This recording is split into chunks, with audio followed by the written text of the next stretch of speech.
Today I'm going to show you something I grew up eating that not a lot of people understand. It's a hard bread called Friselle, or what my family calls Unbleached. It's basically a twice-baked bread that either needs to be run under water or dipped in water in order for you to eat it. So when I make this bread, I make a lot of it. We're talking 5 pounds of flour. It's a mix of bread flour or AP flour and whole wheat flour. And I have to do this by hand just because of the sheer volume of this dough. My KitchenAid mixer cannot handle it. So I have my mixed flours. I add the water and active dry yeast in the center, salt around the edges, and I start mixing the flour into the water slowly with my hand. All the measurements for the flour, water, and yeast are going to be in the caption of this video. And the measurements are going to be in grams because that's the way I was taught. This is an Italian recipe, and to be honest, grams are much more precise. The beginning is kind of a messy process. You just want to get everything combined slowly until you get to the point where all the flour is incorporated. The whole process can take anywhere between 10 to 15 minutes. Continue kneading until you have a smooth ball. Here you can see the dough looks like it's starting to come together, so you just want to knead it until it looks smooth. And the dough should be tacky but not stick to the board too much. If you were planning on doing an arm workout today, you don't need to. This is quite the workout. That's why watching those 90-year-old women knead dough always amazes me. Now that I have a smooth ball, it's time to let it rise. I'm going to spray it with a little water, cover it with a clean kitchen towel, and then plastic wrap, and then a heavy tablecloth. It's kind of cold in my house and I want to keep it warm. Now that it's doubled in size, you just punch it down, and I'm going to start cutting it into pieces to make the bread. For this part, I use my scale. I want them to come out all relatively the same size. Each piece of dough should weigh about 160 grams. I first cut the pieces and form them into balls, and then I create the Friselle shape.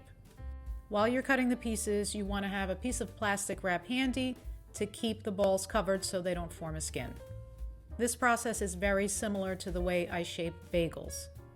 And I'm going to speed up the process because this takes a while and you don't need to see me cut each piece. You get the idea.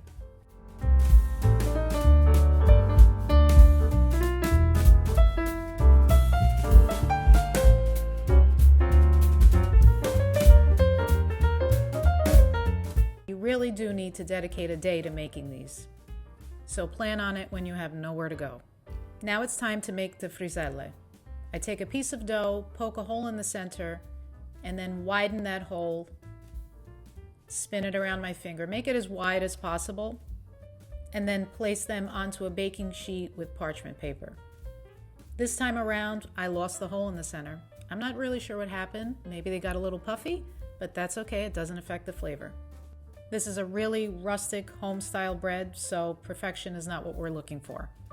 I've baked them in the oven the first time. Now it's time to cut them in half and toast them for 4 to 5 hours to dry them out completely. That's what makes them last so long. And I'm really trying not to burn myself because these are literally scalding hot. You could see the steam coming out of them. I place them on my oven grates with no pan below so that the air can circulate. And that's the whole process. I hope you enjoyed watching. And here's one of the ways I prepare it. I have some cherry tomatoes. I'm just going to cut those in half. A little bit of red onion, sliced really thin. And then my favorite part, the pickled eggplant. We make this at home, and I have a video on that as well. Dip the bread into the water, break it up, place it onto a plate. Top it with your onion, your tomatoes, and your pickled eggplant. Then drizzle it with olive oil, season with salt and pepper, and give it a really good mix. The simplicity of this salad is what makes it so amazing. And I know that if you've had this before, your mouth is watering right now. There's literally nothing better than this. A piece of this pickled eggplant, some tomatoes, In the summer, I add cucumbers.